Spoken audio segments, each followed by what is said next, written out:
This is Psalm 78, song number 5.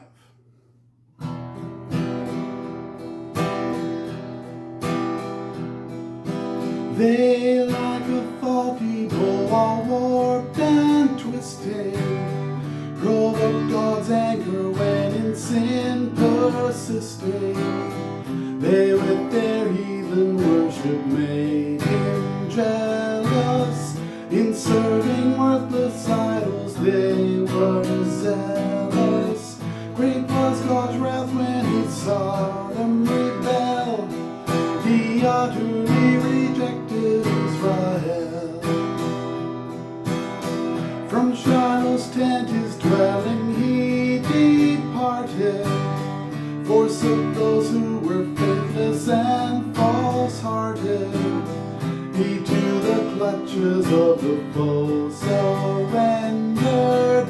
His holy ark, the symbol of his splendor.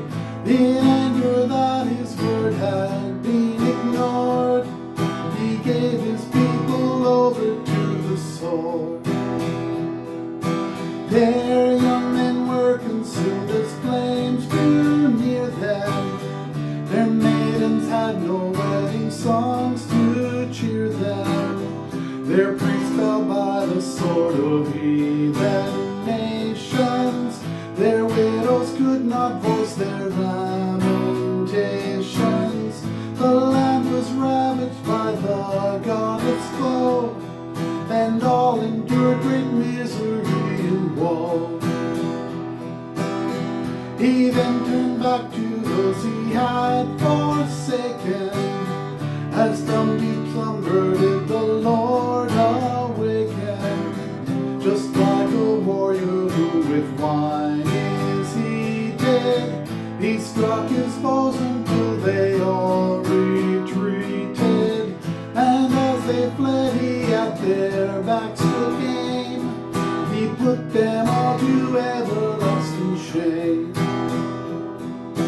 The tents of Joseph's offspring he rejected, nor was his house in Ephraim erected. But he chose Judah's tribe in his good pleasure, Mount Zion which he loved, his prime treasure. He built his temple like the heavenly heights, firm like the earth, enduring by his might.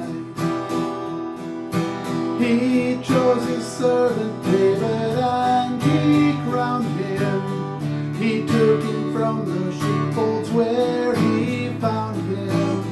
From tending ewes and newborn lambs he brought him, to make him Jacob's shepherd. God had sought him, and David led his flock with skillful hand, with a